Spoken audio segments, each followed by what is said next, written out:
So in the past year or so, Florida has received tons of new coasters to cement its place as one of the best states for roller coasters. Not only that, but these roller coasters add much needed diversity to its lineup, which is why there is no better time than now to rank the top 10 roller coasters in Florida, as we recently hit 400 subs. Don't worry, I will probably do a live stream as well. Thank you for everybody who has helped me through this journey so far. Anyways, let's get into it. Coming in at the number 10 spot is Manta at SeaWorld Orlando. I don't think I'm alone here when I say that I just love the feeling of flying coasters. I've said this before, but I mean, it's just such a unique sensation. Like, I feel like that even if the layout is bad or the coaster's not very intense, it's still an enjoyable ride experience. Well, other than the flying aspect, none of that negativity applies to Manta. Excuse me, voice crack. Manta's layout is probably the most diverse out of any of the American flying coasters. Don't even get me started on the Japanese ones though, those are just crazy. But yeah, the setting is great, which makes the long, sprawling layout even more enjoyable, and the pretzel loop gives Manta just the right amount of intensity. Some people say it's out of place, but I disagree. I just think it's a good mix of elements. Overall, I think Manta's uniqueness puts it above other highly renowned Floridian coasters, such as, I know this is a very hot take, Kumba. Yes, Kumba doesn't even crack Florida's top 10 for me, which shows you how elite Florida's coaster lineup is, or just how debatable some of my opinions are. But anyways, moving on to number 9. Coming in at number 9 is Montu at BGT. Yep,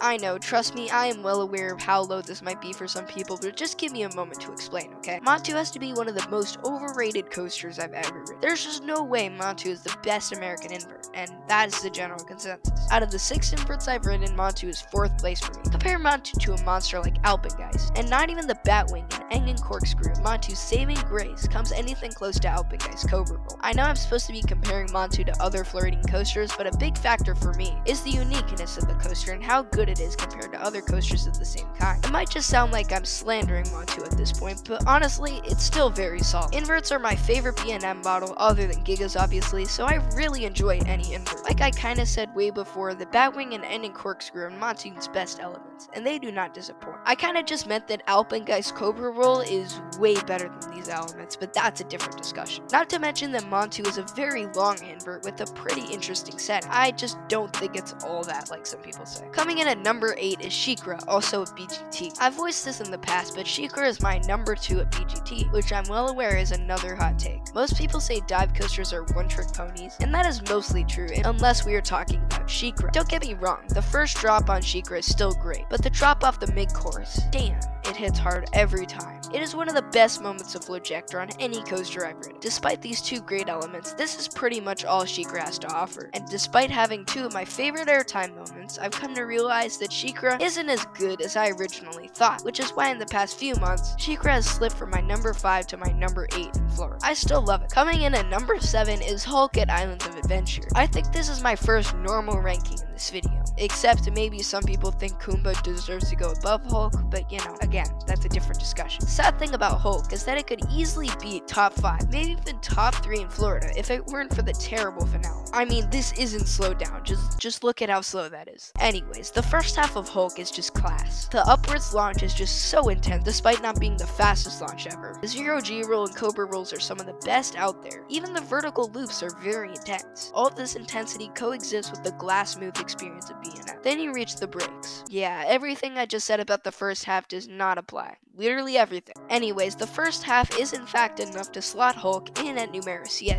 Why did I just say that? Anyways, moving on. Coming in at number 6 is Mako at SeaWorld Orlando. Mako in the past half a year has slowly moved up in my rankings with every ride. I used to think it was very overrated, and while that still is kinda true, I appreciate Mako for what it is, a B&M hyper. Go watch why I think they're mid, link in the card or description or something, I don't know. Anyways, the 5-second floater hill is really what I've started to appreciate the most. I used to think it was overhyped, kinda like the rest of Mako, but it's almost like the airtime gets stronger every ride. It's weird, but whatever is making that possible, I like it. Easily the best pure floater moment on any coaster. The other hills have also kind of grown on me, like the drop off the mid-course. Overall, it has definitely snuck in my top 25 and moved up the B&M hyper rankings for me. Coming in at number 5 is Icebreaker at SeaWorld Orlando. I will continue to rate Icebreaker until the hills stop producing absurd ejector that occurs every ride. I will die on this hill. I will take the mini ejector hills over Toro's Camelbacks. Not to mention that they finally removed Icebreaker's comfort colors, the worst thing about it. Still, an unfixable issue with Icebreaker is the length. It's incredibly short and doesn't necessarily pack in a variety of forces. But hey, I'm not complaining about that ejector. It goes crazy and carries Icebreaker into my number 5 spot. However, Icebreaker isn't the king of SeaWorld, because that would have to go to the all-new Pipeline Surf Coaster. Oh yeah, that's probably the hottest out of all of the hot takes I have. Trust me, I have a lot. I should have a Guinness World Record by now. Anyways, for those of you who watch my Pipeline review, link in the card or description, would know that Pipeline's airtime, which I call leg time, is unlike any other sensation I've experienced. Go watch the full video on it if you want to learn more, I guess. The best part about leg time is that it's consistently good in every row and on every hill. There is no weak moment, no matter the circumstances, is basically what I'm trying to say. There's a nice variety of elements packed into the fairly short layout as well, including the launch, the numerous smoothened versions, and of course the moments of leg time. Overall, Pipeline doesn't really do anything wrong, with a good mix of sensations and a half-decent length. However, the top 3 is where Florida really stands above any other state. Coming in at number 3 is Hagrid's Motorbike Adventure at Universal's Islands of Adventure. Where do I even start with Hagrid? $300 million for mostly having theming is gonna get you the best themed coaster in the world, and I don't know if anyone can argue with that. I don't think any coaster will be able to match the immersive queue, onboard audio, and those animations for a very long time, at least until Epic Universe opens. Not only that, but the long and diverse layout of Hagrid's will never get old, which is why I feel like Hagrid's will stay at number 3 in Florida for a long time. The 7 launches are great. The switch track, the drop track, the backward section. There's so much to love, which is why it is in my top 15 coasters out of the 120 I've ridden. However, the top 2 just can't be touched. So we have arrived at the top 2 in Florida.